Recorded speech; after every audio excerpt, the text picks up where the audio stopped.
Okay guys, இது சின்ன ஒரு வீடியோ தான். எப்படி நீங்கள் உங்கள் கோல்ஸில் ப்ராக்ரஸ் பண்ணணுங்கிறத இந்த வீடியோலாம் சொல்ல போகிறேன். அதாவது அது ரொம்ப ஈஸி தான். அதாவது நீங்கள் ரொம்ப கஷ்டப்படுறீங்க பெரிய கோல்ஸ் வச்சு. எனக்கு இத்தனை கிலோ உடம்பு ஏற்றணும், எனக்கு மசில் ஏற்றணும், இல்லை வந்து எனக்கு இவ்வளோ ரூபா சம்பாதிக்கணும், இல்லை இந்த புக்கு படிக்கணும். ஸோ எந்த ஒரு ஹேபிட்டாக இருந்தாலுமே எப்படி நீங்கள் ப்ராக்ரஸ் பண்ணணுன்னா, அதை பெரிய அளவில் டெய்லி பண்ணணும்னு நினைக்கக்கூடாது. ஜஸ்ட்டு ஒரு 2 நிமிஷம், 2 மினிட்ஸ். அதாவது இது ஒரு புக்கு உண்டு, பவர் ஆஃப் 2 மினிட்டா 2 ரூல் என்ன உண்டு. எந்த ஹேபிட்டை நீங்கள் டெய்லி 2 நிமிஷம் பண்ணுறீங்களோ அது உங்களுக்கு ஹேபிட்டாகவே உருமாறிடும். ஸோ எக்ஸாம்பிளுக்கு எனக்கு டெய்லி ப்ரஷ் பண்ணணும், நான் ஒரு ஹேபிட்டை ஒரு எக்ஸாம்பிள் சொல்கிறேன், இம்ப்ளிமெண்ட் பண்ணணும்னு நினைக்கிறேன். ஸோ அதை வந்து நான் டெய்லி ப்ரஷ் பண்ணணும், இவ்வளோ நேரம் பண்ணணும் அப்படின்னு நினச்சா முடியாது. வெறும் 2 நிமிஷத்துக்கு நான் அதை பண்ணேன்னா அதை பண்ண முடியும். வேறு ஒரு எக்ஸாம்பிள் சொல்கிறேன். எனக்கு ஜிம்முக்கு போகணும், ஜிம்முக்கு போய் நல்லா இது பண்ணணும். ஸோ ஃபஸ்ட் ஸ்டெப் என்னென்னா, எனக்கு டெய்லி ஒரு 1 மணிக்கூர் போய் தவறாமல் ஒரு நாளும் மிஸ் பண்ணாமல் போகணும் அப்படியும் முடியாது. நீங்கள் என்ன பண்ணணுன்னா, ஃபஸ்ட்டு ஜிம்மில் போய் ஒரு 5 நிமிஷம் 10 நிமிஷம் இருந்துட்டு மட்டும் வாங்க.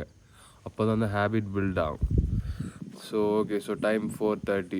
நான் வந்து எப்படி காலைல கன்சிஸ்டண்ட்டாக எழும்புறேன், அதை வந்து கன்சிஸ்டண்ட்டாக நீங்கள் டெய்லி பண்ணணும். அது வந்து பெரிய காரியமாக பெரிய டாஸ்க்காக வச்சு பண்ண வேண்டாம். சின்ன சின்ன ஸ்மால் மைக்ரோ இதாக பண்ணாலே, மைக்ரோ டோஸ் பண்ணாலே உங்கள் ஹேபிட்டாக பில்ட் ஆகிரும். ஸோ டயட் நீங்கள் எடுக்கணும்னு நினைக்கிறீங்க, ஒரே நாளில் பெர்ஃபெக்ட் டயட் அது கஷ்டம்.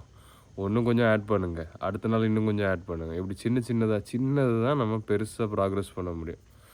ஸோ அந்த ப்ரஷ்ஷு எக்ஸாம்பிள் சொன்ன மாதிரி நீங்கள் வந்து ஆட் பண்ணிக்கலாம். எனக்கு தொண்டை கொஞ்சம் சரியில்லை, ஸோ அட்ஜஸ்ட் பண்ணிக்கோங்க.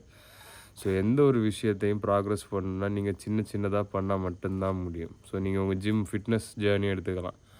அதில் எப்படி நீங்கள் வந்து பெரிய ப்ராக்ரஸ் பண்ண முடியும். ஸோ டெய்லி நாளைக்கு ஜிம்முக்கு போங்க, ஜிம்முக்கு போய் ஓகே ஒரு 10 நிமிஷம் இருந்துட்டு வாங்க.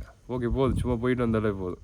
அடுத்த நாள் போங்க, இன்னொரு 5 நிமிஷம் 10 நிமிஷம் இருந்துட்டு வாங்க. இப்படி ஒரு 2-3 வாரத்துக்கு பண்ணுங்கள். அப்புறம் உங்களுக்கே ஜிம் பழக ஆரம்பிச்சிடும். கொஞ்சம் கொஞ்சமாக ஆட் பண்ணுவீங்க, டயட்டை மாற்றுவீங்க, எல்லாம் பண்ணுவீங்க. அப்புறம் ஜிம்முக்கு போக பிடிக்கும், டயட்டை கரெக்டாக எடுக்கிறதுனால ஜிம் போக ஆசைப்படுவீங்க. அப்படி இப்படின்னு உங்கள் லைஃப் கரெக்டாக போகும். ஸோ எல்லாத்துக்கும் ப்ராக்ரஸ் பண்ண அட்டாமிக் ஹேபிட்ஸ்னு ஒரு புக் உண்டு, அதை வாங்கி படிங்க, அது சூப்பராக இருக்கும். அது எப்படி ஹேபிட் பில்ட் பண்ணணும்னு அவர் சொல்லுவார். அது எப்படின்னா, நீங்கள் வந்து டெய்லி சின்ன டோஸாக பண்ணிங்கன்னா, சின்ன ஒரு 2 நிமிஷம் 5 நிமிஷம்னு பண்ணிங்கன்னா அது வந்து மொத்தமாக பில்ட் ஆகிடும். அது எந்த ஹேபிட்டாக இருந்தாலும் சரி தான். ஸோ நான் எல்லாம் 1 மணிக்கூர் பண்ணுவேன், 2 மணிக்கூர் பண்ணுவேன்னு கடைசியில் மொத்தமே பண்ணாமல் விட்ருவாங்க. நானும் அப்படி தான். ஸோ சின்னதாக டெய்லி பண்ணுங்கள், அது வந்து பெருசாக ப்ராக்ரஸ் ஆகும். 1 மந்த்துக்கு பண்ணுங்கள், அப்புறம் நீங்கள் உங்கள் கோல்ஸில் ஸ்ட்ரைவ் பண்ண முடியும். அது எதுவாக இருந்தாலும் சரி தான். நான் அந்த வீடியோ ரெக்கார்ட் பண்ணதும் அடிக்கடி பண்ண மறந்துடுவேன். ஸோ அதையும் அடிக்கடி இப்படி இந்த மாதிரி மைக்ரோ டோஸ் பண்ணி நான் வந்து அப்லோட் பண்ணணும். ஸோ ஓகே கைஸ், உங்கள் கோல்ஸில் ப்ராக்ரஸ் பண்ணுறது என்னோடய வாழ்த்துக்கள். டைம் இப்போ 4:30, காலையில் எழுப்பி நான் ரெக்கார்ட் பண்ணுறேன். நீங்களும் அந்த மாதிரி மோட்டிவேட்டடாக இருங்க. Stay heart.